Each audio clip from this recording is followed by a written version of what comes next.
Good afternoon. You're listening to Gambling with an Edge.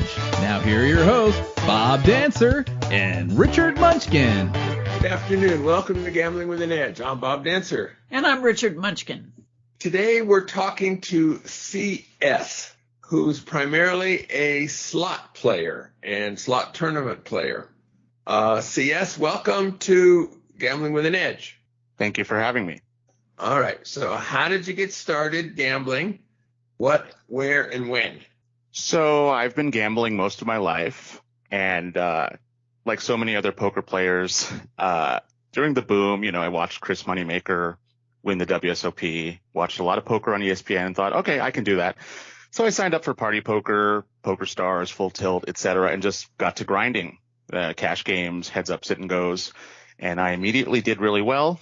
Became a big part of the 2+2 online poker community.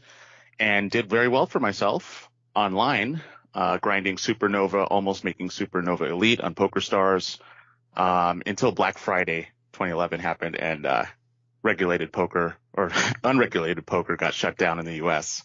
So I have played about 5 million hands of online and live poker. And did you then switch to playing live poker, or what did you do at that point? So after that, there was a gap in my gambling career where I was driving for Uber, doing DoorDash, Uber Eats. I worked at Embassy Suites as a room service waiter, just doing whatever I could to get by, and always had an interest in slot advantage play. And once a lot of the new bonus machines came out and became very profitable, and I found out how to play them, just started grinding slots and eventually did well at that and scaled things up. So I've been a slot hustler and slot AP for about 3 years now. And how? Go ahead. Well, how did you find out that the slots were beatable, and how did you go about finding out how to beat them? Well, I've always known that slots were beatable in one way or another. Even as a ploppy, it was very clear after getting free rooms, free food, getting free vacations for very minimal play, very low stakes, that certain casinos, had beatable games right off the top as a recreational slot player. I had discussed it with other poker players and APs on things on forums like 2+2, but there are readily available sources of information for slot hustling that, there are websites and such that have been around for multiple years that a quick Google search will turn up. So it was just me sort of Googling, how to advantage play slot machines. And then I found out how to play all the basic bread and butter games and just, put that knowledge into practice. Is it strictly slots, or did you also do video poker? So I was a casual video poker player, Bob. I have, grinded a lot on VPW software, which is no longer available. I really only know how to play jacks. I've been meaning to learn Deuces Wild, but if you know jacks are better, obviously you can play bonus poker and a couple other games as well without much of a penalty. I did play a lot of video poker, but not for high stakes until recently. There are certain casinos in which you can play very positive video poker, especially with multipliers. That is true. So let's talk about slots. You play slots. How do you recognize that a slot machine is potentially beatable, and what do you do to learn how to play it? Okay. Well, it depends what type of machine it is. You're going to look for one with a persistent real feature, persistent state. There might be certain symbols on the screen in a certain position. That means the play is positive. This is not new information for anybody who's listened to you interview Mike Shackelford or Mickey Krim, etc.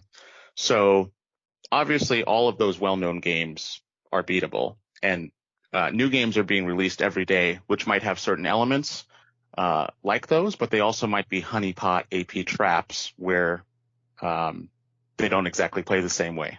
So the main way I'm able to determine whether a machine is beatable or not is by networking and, talking to other trusted AP friends who are aware of new games as they come out, and talking to them. I'm not the best at personally figuring out the games by myself, although there are ways to do that, such as tracking how many spins it takes to get a bonus, what the bonus pays, etc. And did this network come from your old poker network and 2+2 and things like that, or is there a forum devoted specifically to slots, or is it, sub forums of something like 2+2 where they're talking about? Yeah, there were a few people on 2+2 I talked to about slots, but that was over a decade ago. The current network of APs that I'm in contact with is from a very specific website that I'm sure many of the listeners know about. It's kind of hard to find, but once you're in, it's a very small community of maybe 60 to 100 people, of which maybe 10 people are worth talking to. And many of them are just wannabes, I would say. And is that a private site or a public site? Is that something that you want to name, or you'd rather keep that private? I would rather keep that private because everybody in the community already knows what it is. It is a public site. However, almost all of the nitty-gritty discussion takes place via private messaging. That's exactly the way the blackjack sites work. Yeah. Once you hang around for a while, you realize you can learn who kind of knows what they're talking about and who doesn't. And so, yeah, the good discussion happens through DMs. What about Twitter? There's a lot of talk on Twitter about slots. Yeah. AP Twitter certainly is a thing. Yeah. If you type in AP slots on Twitter, I'm sure that there will be some people that are worth following.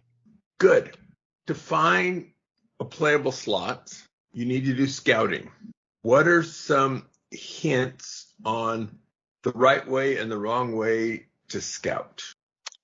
Well, in my opinion, the right way to scout is doing it in a way that's as quick and efficient as possible. On any given day, I might hit, depending what market I'm in, by the way, because many markets are, the casinos are 30 minutes or more away from each other. But let's just say I'm in a market like Las Vegas. I will hit 15 to 20 casinos in a single day using a combination of walking and driving, primarily driving, in order to hit the off-strip places. I very quickly use the 80-20 rule, the Pareto principle, and I check the machines that pay the most frequently, and I ignore all the other ones. And it's just about casting as wide of a net as possible, because I notice other hustlers really taking their time checking every single bank of machines, every single screen. I mean, if there's a bank of machines where you haven't found a play for 3 months, maybe you should stop checking it. I really think that you should be searching for machines that pay the most, give you the opportunity to wager large amounts of money at a small edge for long periods. And that is the number one play that you're looking for. And so if it takes, going to 35 different casinos over the course of a week to find that one juicy play, that's better than playing a bunch of marginal or negative plays. Like Richard said, you should spend a lot more time scouting than playing. So if I heard you correctly, you just said you would prefer to find the long plays where once you find it, you're going to be sitting there for a number of hours. Is that right? Yes. Well, let me elaborate on that. While you're pursuing the long play, where you're going to be able to wager large amounts of coin through the machine at a 1, 2, 3, 5% edge or whatever, for an hourly anywhere from 100 to up to 4 figures per hour, you want to also be vulturing, and you want to take optimal routes that allows you to check the most amount of screens in the least amount of time. So it's kind of like, while you're looking for an $8 spin long play that could pay $4,000 in EV, you also need to be playing 50-cent plays that pay $30 an hour, because it's kind of like if you see a quarter on the ground, you're going to pick it up, and all of that adds up. So let's say you have one of these machines that has like 50 different screens that you could check. Do you not bother with the lower limit ones and just look at the cream on the top and move on? To some degree, yes. I would not check those types of machines that have multi-denomination, a lot of different bet levels you can cycle through. I will probably draw the line somewhere around 50 cents or even higher, depending on conditions. And, if it's like a Friday night, Saturday night, and there's just tons of high limit plays and mid limit plays around town, I'm probably not going to waste my time spinning something for 50 cents that's like $20 an hour, to answer your question. Yeah. So at some point you moved into playing some tournaments, right? That is correct. So, and tournaments has become a big part of your earn? Yeah, I wouldn't say a big part, but, probably anywhere from 33 to 50%. Because remember, you have to look at tournaments in terms of EV, whether you're a poker player, slot player, table games player who's playing the promotional baccarat, blackjack tournaments. I mean, you can't base your tournament earnings based on binking something for mid six figures like I have. Some of these tournaments, they're worth anywhere from 200 all the way up to 5,000 plus in EV. And many casinos are making the prize structure and the number of entrants very opaque. So you kind of have to rely on historical data, talk to other tournament players, and maybe if you're very chummy with your host, they might tell you how many people are in the tournament, and that will determine whether or not it's worth playing. But yes, to answer your question, yeah, tournaments are a big part of what I do. And because of your action, do you get invited to not just slot tournaments, but will they invite you to the baccarat and blackjack and craps tournaments? Generally speaking, no. It's very much just casino dependent, but no, I don't play table games. So generally it is just slot tournaments. Now, do you have any techniques that give you a better than average result? Or if there's 100 players, you figure you get 1% of whatever the pool is as your EV? Yes, Bob, it's more the second thing that you've mentioned. I do know of people, and I have had AP friends who have had true edges in tournaments because they knew something about the game mechanics that others didn't. However, the tournaments that I play, other than, hitting the button as fast as possible, there's no real edge to be had. I will finish in last place as often as I'll finish in first place. So the edge comes from whatever overlay there is. And generally speaking, you should be playing any slot tournament that is a free roll.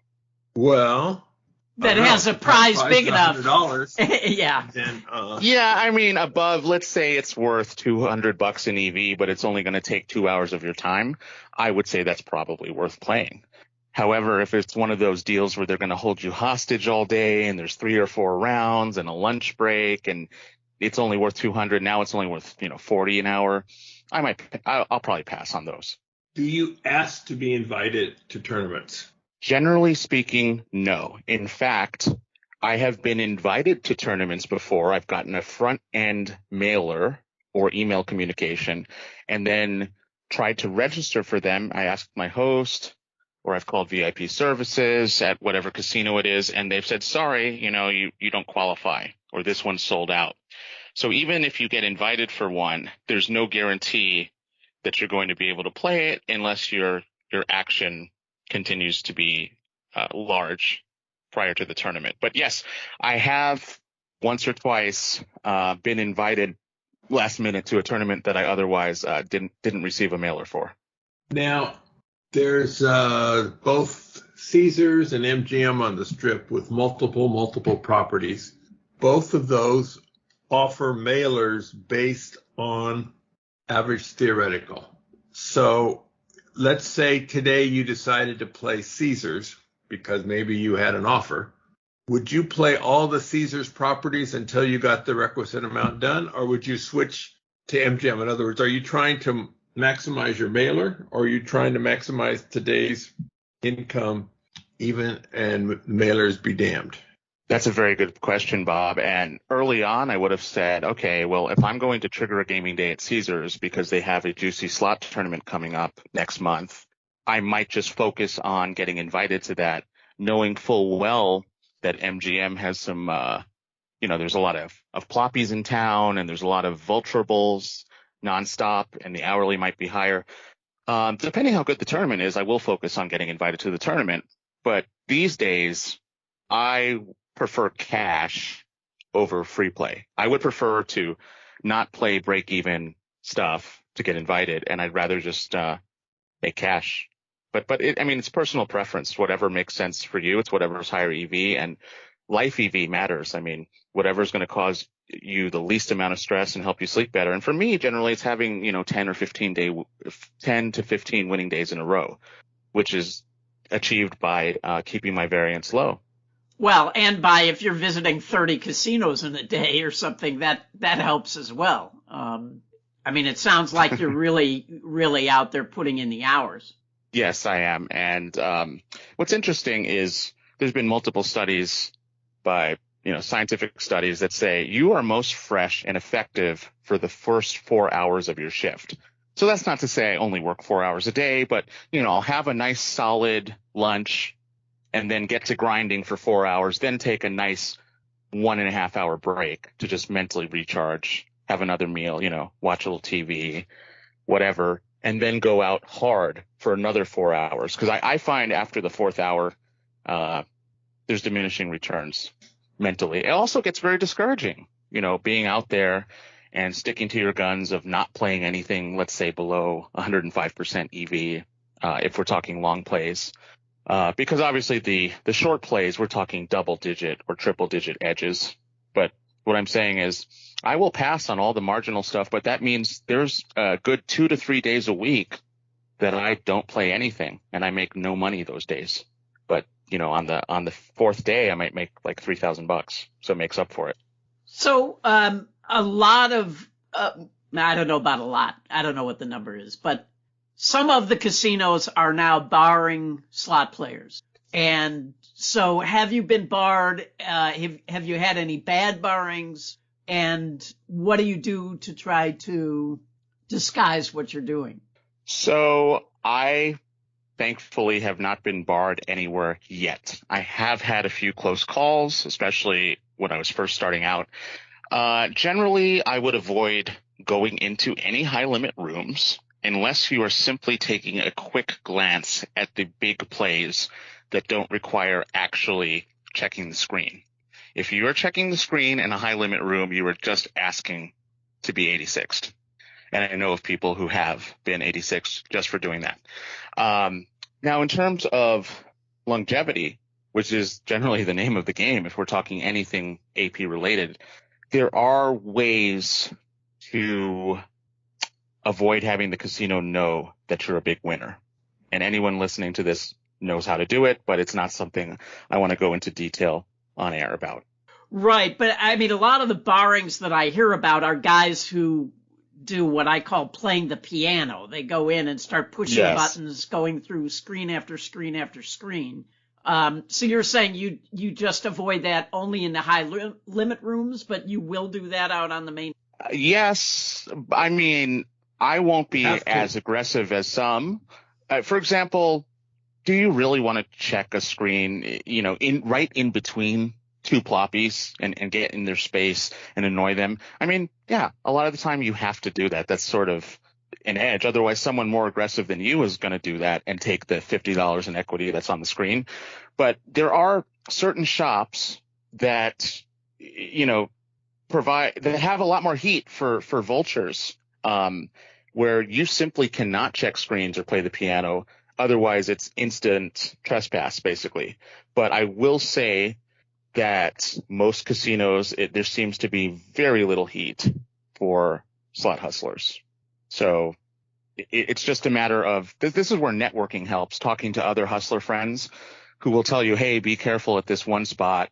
I just got in trouble for checking a screen, and then just avoid those places. Okay, let's talk about a specific game, but in general, I'll disguise the game. Now, many times the slots have Multiple progressives, often called the mini, the minor, the major, and the mega. Doesn't have to be, but that's a typical one for some brands.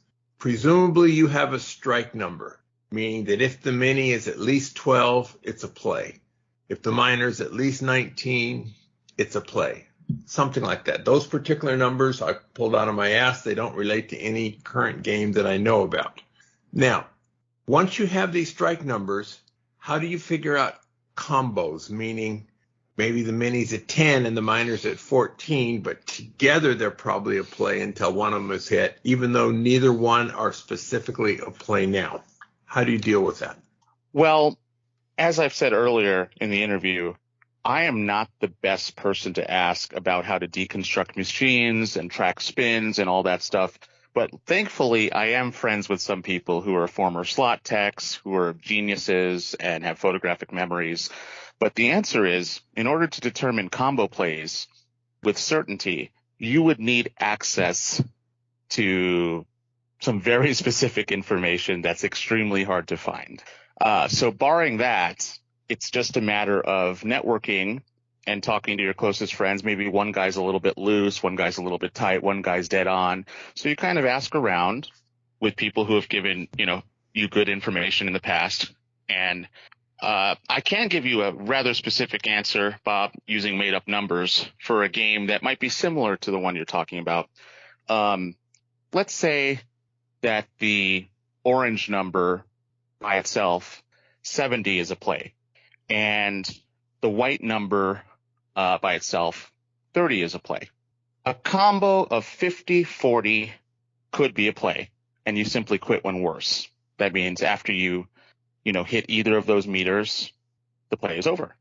However, the third number actually comes into play, meaning that a 50-40 might not be a play unless the third number is above 20, just the way the game mechanics work.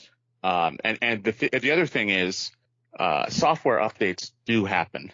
And the time you want to play a new game is generally within the first couple weeks of it being out, because then, the games get nerfed and they're not as profitable.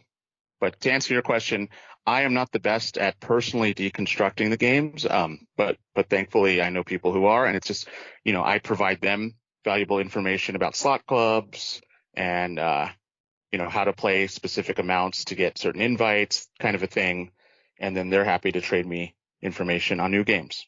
So I would suggest getting on those networking websites and talking to people. Oh, yeah. There's just approximately 3,000 of our listeners would love for you to tell them which website you're talking about, and they would love to get on there. But that's not going to happen today. In our example, we had the numbers of 12 and 19. Let's say you've been playing them and you've been losing your ass. And how long do you go before you say these numbers are no good anymore or avoid the game altogether? I personally, as a full timer putting in 40 to 60 hours a week, I would give it 3 weeks. And once I even suspect that these numbers are no good or something happened to the game's software where it was profitable when it came out, but now it's not, I would be focusing the majority of my play on very low bet levels so that I'm limiting my loss. This happens a lot with new games where the game is amazing and you can make, $30,000 in a month just on one game because you know how to play it before anyone else does, and ploppies haven't caught on yet. When I say ploppies haven't caught on, obviously every serious slot player knows that the bar for advantage play slot machines keeps getting lower and lower once more information becomes readily available to the masses, to the point that in certain markets like Las Vegas, you just will not find playable positive numbers ever on certain games. And the only time you're going to play these games are if you're in the exact right place at the right time and you see a ploppy go busto on the machine and you hop on, or there's some sort of insane promo where you can justify playing something at 98%. But to answer your question, Bob, yeah, I'd give it about 3 weeks and then probably just write the game off. So I don't know much at all about slots. So, but is it the case then that the payoff schedule is the same whether you're playing a 25-cent coin or a $5 coin, unlike video poker where the pay schedule is different? No, that is not true. It depends on the machine. I will say some machines, it doesn't matter whether you bet minimum or maximum. Like, it doesn't matter if you bet $1 or $10. It's going to be the exact same payback. But other ones, 25-cent denomination minimum bet is better than dime denomination maximum bet, or, nickel minimum bet might be the same as 2-cent maximum bet. In fact, some of the bet levels have their own RTP. So minimum bet might be 88%, maximum bet on the same denom might be 90%. But it's very game dependent. But generally speaking, yes, higher denoms do have higher return, but you're also going to earn less in theoretical. So it's almost a wash, because you might be asking, well, I got, let's just throw out a number. I put in $10,000 coin in on this day. Why didn't my offers go up? Well, if you were playing nickels or quarters, that 10,000 coin in is not worth as much as pennies to the casino. Another part of that, Richard, is there are games where if you're betting 80 coins, the strike numbers are different than if you're betting 160, which are different than if you're betting 240, or which are different than if you're betting $4. So it's the same. So each number of coins to bet could have different strike numbers. Wow. That is true. Do you find games at all casinos are the same? In other words, if you're playing a particular type of buffalo, do all casinos have the same version, or do some have the 94% version and some have the 92% version and some have the 98% version, whatever they are as you find in video poker? It's absolutely the second thing that you said. You can tell just by feel playing a certain Buffalo game on the Strip versus Boulder Strip versus Reno. There is definitely more line hits, more frequent bonuses, etc. You can definitely tell the difference between an 85% and a 93% machine, no doubt. Contrary to what the CEO of Caesars used to say, when he tightened all the machines, because he had, done that study and concluded that players can't tell the difference. Yeah. Well, in the elevator he was riding in at the time, he might have been true. All those players couldn't tell the difference. Yeah. But all right, we got some more questions for CS, and first we need to have a commercial break. If you're serious about card counting, the Blackjack Apprenticeship membership is a great way to learn, train, network, and get the resources you need to succeed.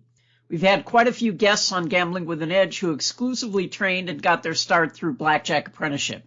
Check out their website at blackjackapprenticeship.com. They have member forums, training software, and guides to help you learn. That's blackjackapprenticeship.com, and you will find a link in the show notes. Videopoker.com is the best place to play lots of games. If you sign up for the Gold membership, $8.95 a month or $79.95 a year, this allows you to get correction on most of the games. The game of the week is Good Times Pay Poker. This is always triple play. You have an option of playing 6, 7, 8, 9, or 10 coins per line. There are random multipliers, but it always comes out to be even money. So if the game was 98.2 before the multipliers, it's still 98.2. The South Point, the best game is quarter triple play NSU, which is $7.50 per play. Sometimes I play that game when I'm waiting for a nearby machine to open up, or for players who normally play $5 single line or $1 single line for $5 or $2 single line for $10.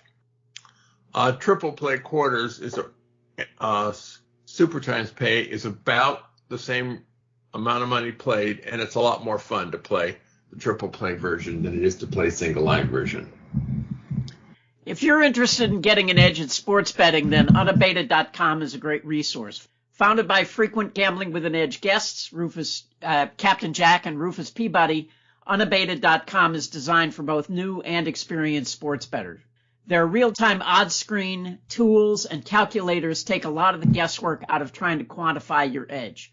There's also plenty of free education and instruction to help you along your journey to become a sharper sports bettor.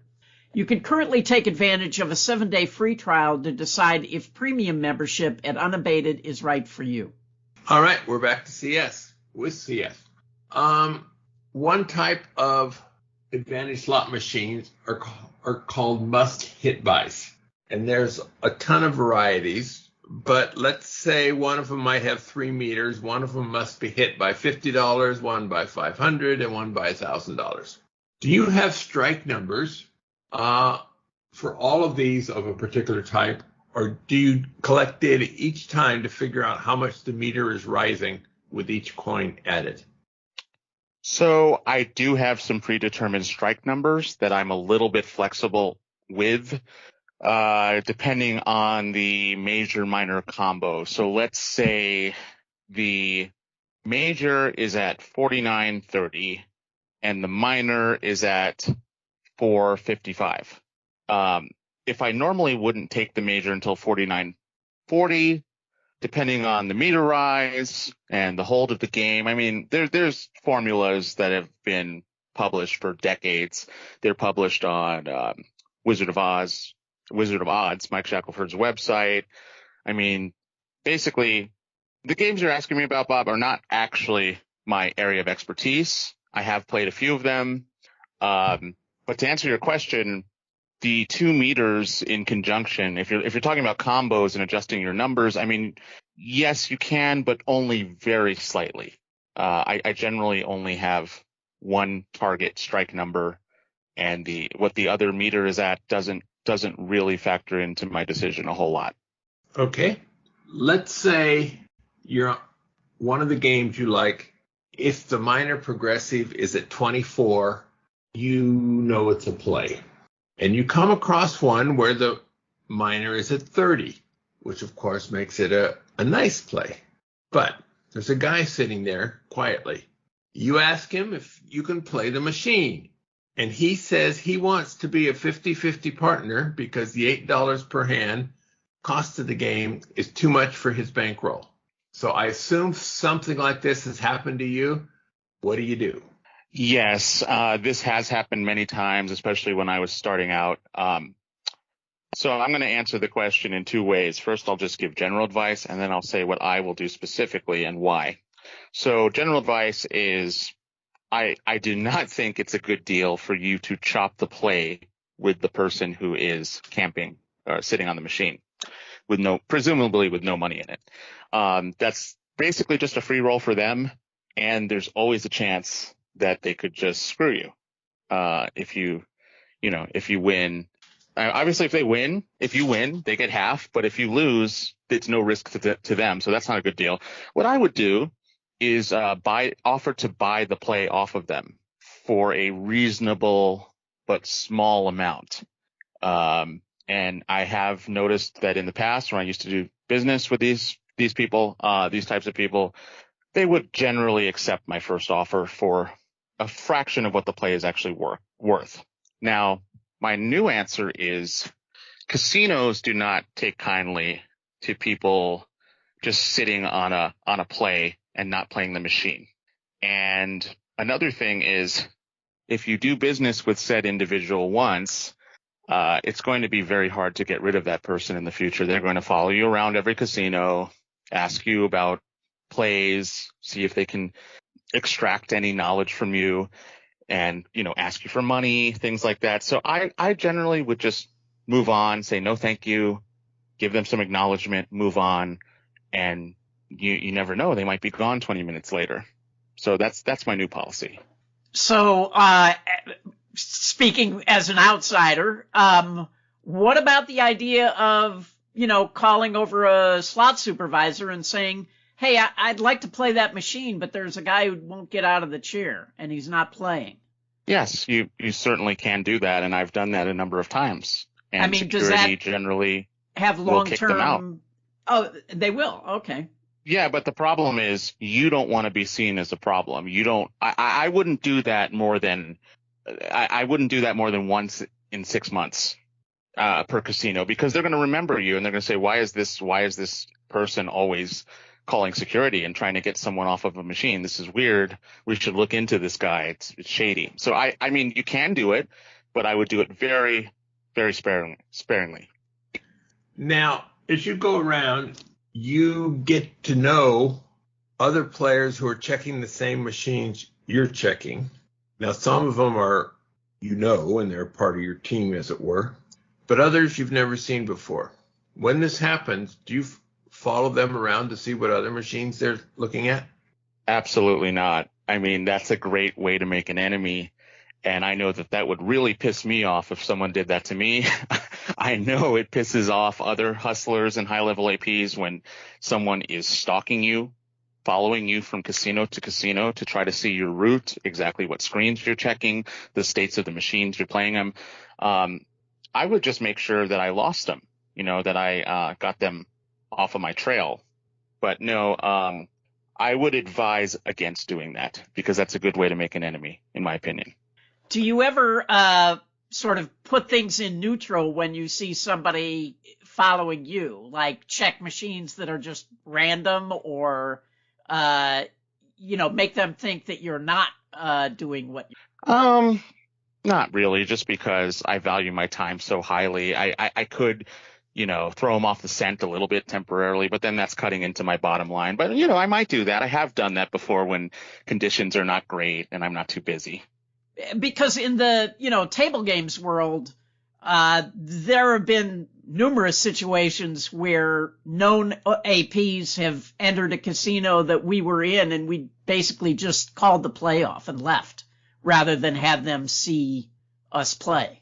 Right. No, that's smart. I understand why you would do that. But with slots, I mean, it's really about accumulating small amounts over and over again. So if they want to learn how to accumulate, 50 cents off of a spin, let them. Whatever. I'm not too paranoid. In slots, unlike video poker, many times people are coming up and giving me tickets, probably 10, 15 times a week, where the casinos no longer cash out change. So if your ticket was $47.18, the 18 cents, you'd get a slip to put back in the casino or take to the cashiers. And a lot of players say, screw it, and they just give it away to another player. And I've gotten slips for 17 cents when I had $800 in the machine. And of course, I always say thank you. I tell them I'm such a good player, I know I can turn it into 18 cents. But and they laugh and go away. I never saw this in video poker. So I don't know if it's just the casinos aren't giving change out anymore at many places, or just slots is different than video poker. No, Bob, you're right. I just think it's a friendly thing that ploppies do. They lost their ass. They don't care about their 18 cents. So they're going to give it to another player rather than give it back to the casino. And I have been a little bit annoyed when I'm down 5 figures on a play and someone's handing me a ticket for 10 cents. And I might not say thank you, but I will accept the ticket, and I accumulate them.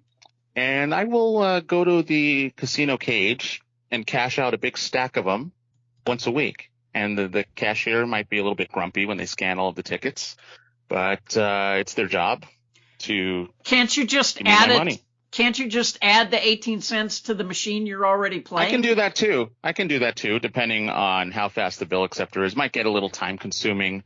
I just like to let them accumulate and go to the cage. But yeah, you can also just add them to the machine you're playing. However, I actually have a question for Bob, because I did hear your mailbag from last week.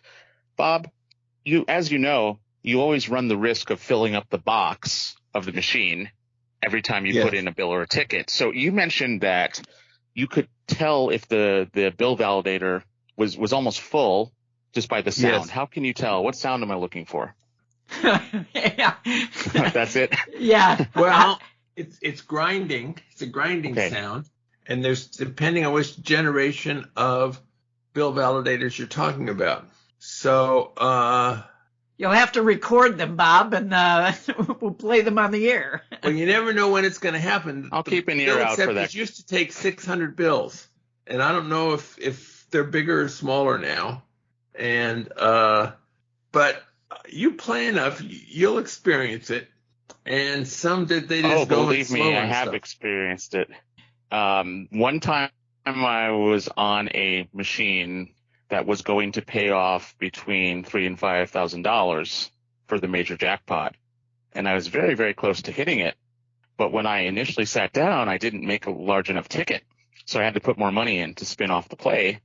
And the box filled up when I put more money in, and it still wasn't enough money to spin off the play. And I had to sit there for 6 hours. Oh my because God! They usually clean out the boxes anywhere from 3 to 5 in the morning, and they didn't care about my status. I had top level card at this particular casino. I had to just sit there and wait. Otherwise, anyone else could have hopped on the play. So that is definitely a big thing about being a serious slot AP is you have to make sure you make large enough tickets to complete the play. Now, obviously, a lot of machines, they all have a limit. Some of them are 2,000, some of them are 4,000, some of them are more. But generally, most machines will hold around $4,000. So if you're going to spin off a big play, maybe make $1,000 or $2,000 ticket or tickets so that you don't you lower your risk of filling up that box and having that happen to you. Wow.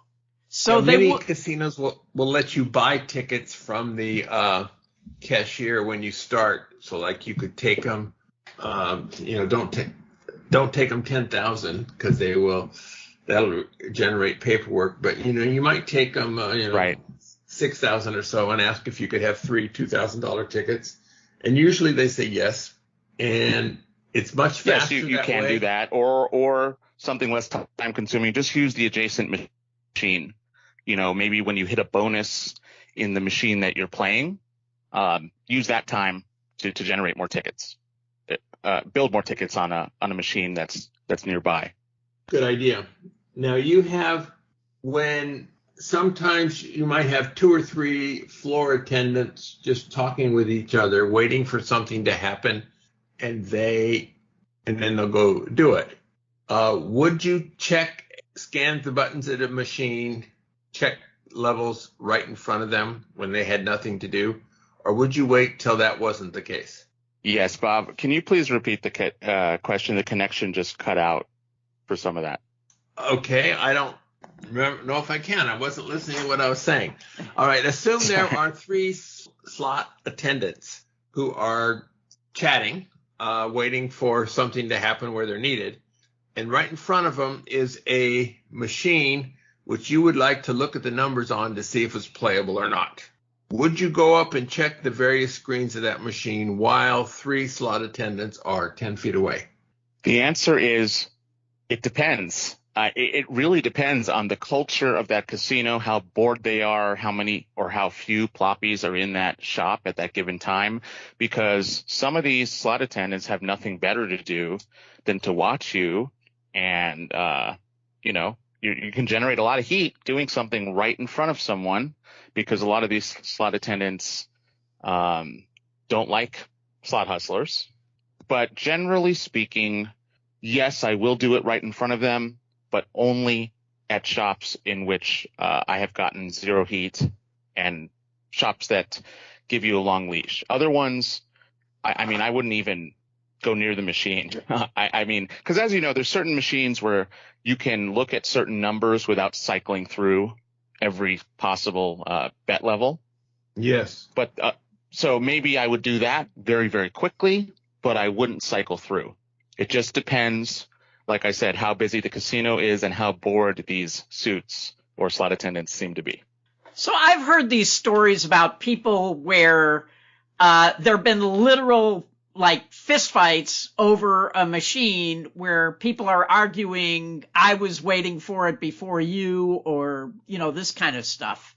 Or you will have these vultures who are sitting behind some little old lady, and they'll come up and try to convince her to get off the machine when the number gets where they want it. Have you run into any of these kind of problems? Yes, I have. And, those people are obviously incredibly scummy. When I do what I do, I try not to bother anyone. I try not to get in anyone's hair. There are very rare occasions where I will wait or camp for a machine when the EV is just astronomical, like when the play could be worth $4,000, but the ploppy's got $20 in and is going to go busto, and there's no other hustlers nearby that are also waiting for the machine. There is some etiquette and a general code of conduct, and that is whoever's there first gets the play. And there have been times where I've seen a machine with an incredible number on it that a ploppy is about to get off, but then a friendly rival hustler says, hey, you didn't see me. I've been waiting here for 2 hours. I said, oh, okay, no problem. And I walk away. It's absolutely not worth getting into any sort of confrontation and drawing attention to yourself over, so what, over a play that's worth $2,000, $3,000, and then you're giving up 6, 7 plus figures in lifetime EV by getting 86. Not worth it. So my general opinion is it's generally not even worth camping. There's always opportunities out there. You should just continue to scout and move on most of the time. Do you ever find it advantageous to work with a partner when you're doing this? Yes, there can be a huge edge, but be careful because it depends whether you're sharing the bankroll with your partner. I do most of my AP activities with my partner. This helps with things like building tickets, bathroom breaks. Although I will say that even without a partner, you can just ask a slot attendant to hold a machine for you. They generally will be happy to do it if you do need a bathroom break, like if you're on a play that lasts 11 hours or something like that. But the biggest thing in terms of having an AP partner and finding one is trust. What good is it if this partner helps you make all this money on paper and then like steals your profits without you knowing? Because you have to trust the person. The big edge with having a partner is that you are able to be in 2 different locations at once, 2 different cities, 2 different markets at once, scouting for plays. But what if your partner says, oh, I lost big. I just lost 10 grand, but they really just didn't even play and pocketed your money. You would have no way of verifying this. So you got to really make sure that you trust the person. And that's why I would say long-term couples, married couples, people who are in relationships, that would make an ideal partner, someone that you trust. Otherwise, I wouldn't do it. Although I do want to add one thing. I would partner with other well-known APs that I trust, that I respect, that I've known for a long time on very specific high-limit plays that are, very high variance where it'll help smooth out our variance. And there's also certain, when I say partner, I mean chop the play, on a big jackpot, something that might require 6 figures to spin, for example. Because you get to a point of diminishing returns on your player's card and your offers where you don't need to play $200,000 coin in a day. It's better to just, for 3 of you to play, 70. So. Well, the other thing is, I don't know about these plays, but in the old days playing progressives, there were times where you would have to be playing it 24 hours a day, and it could run days or sometimes weeks. Yeah. So you can't do that by yourself. No, and thankfully you can speed spin most of these machines or bet high enough levels that, you will hit the jackpot within a reasonable amount of time, like let's say within a day. But yes, I do know you've had guests like Peter Liston on in the past who, he'd have partners and they'd have to switch seats over a period of 3 days on the same machine. And that just sounds like hell. Not something I ever want to do. I agree. Thank you, CS.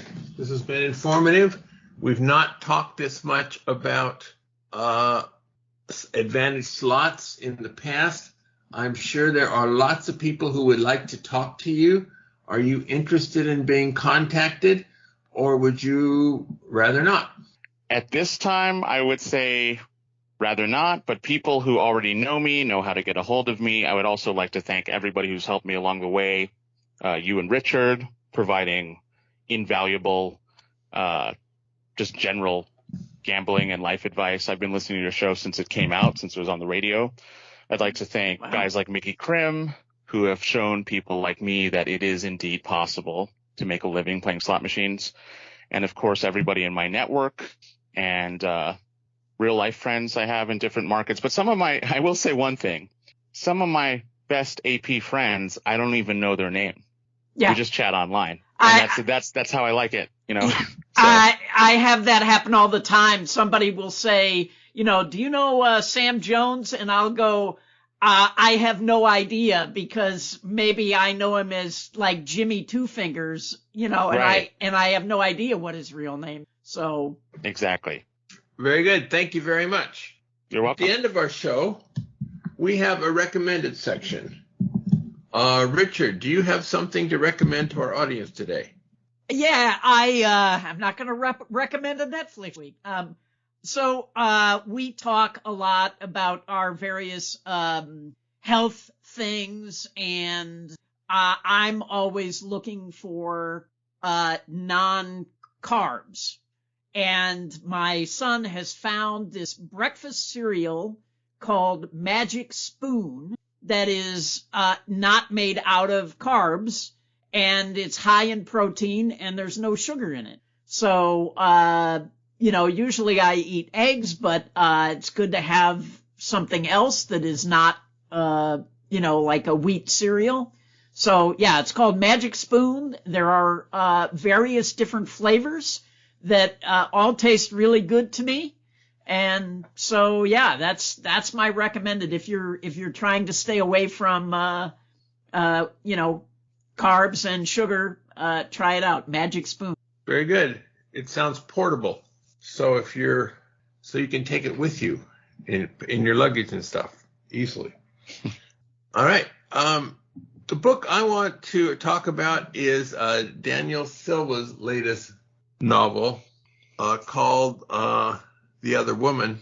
I've spoken of Daniel Silva before. His protagonist is Gabriel Alon, and who's an assassin, and he works for Israeli intelligence. In the latest book, Alon goes after international art thief. But what struck me about this book is that the Israeli intelligence is said to have this computer program where if you give it any phone number at all, it will automatically allow that program access to all the information on the phone, including the phone's location. You can hear what's being said on the phone in real time, its contact list, everything. No password required. Now, in the novel, this device is used to help catch the bad guys. In real life, this kind of computer program, if real, scares the shit out of me. It's the ultimate Big Brother is watching kind of program. I hope it's fiction. If the party you like is in power now, it's less scary. If the party you don't like is in power, it's very scary. And they switch back and forth, so everybody has a chance to be scared some of the time. At the end of Silva's books, including this one, there's an author's note about how many of the places and people in it are real and how much were fiction. Surprisingly, this program was not mentioned either way. So it isn't said this is definitely a real program or this is all fiction, I made it up. It would have been nice to know. So CS, do you have a recommended for our listeners today? I do. It's a book, and the title is called The Art of Hunting Humans by Sidney Mazzi. And the book basically talks about, in a very easy to understand way, different cognitive biases and just how irrational human beings are and how you can exploit said irrationality for profit. So none of us would even have a job if that weren't the case. And it kind of just breaks down to, breaks down people's fallacious thinking and also makes you more aware of your own so you can avoid it. Sounds interesting. And it does. And I want to correct what I said. The title of this book of Silva's book is a portrait of an unknown woman. He does have another book called The Other Woman, but this is a portrait of an unknown woman. All right. So thank you, CS. Thank you, Richard. Go out and hit lots of royal flushes, everybody. Good day.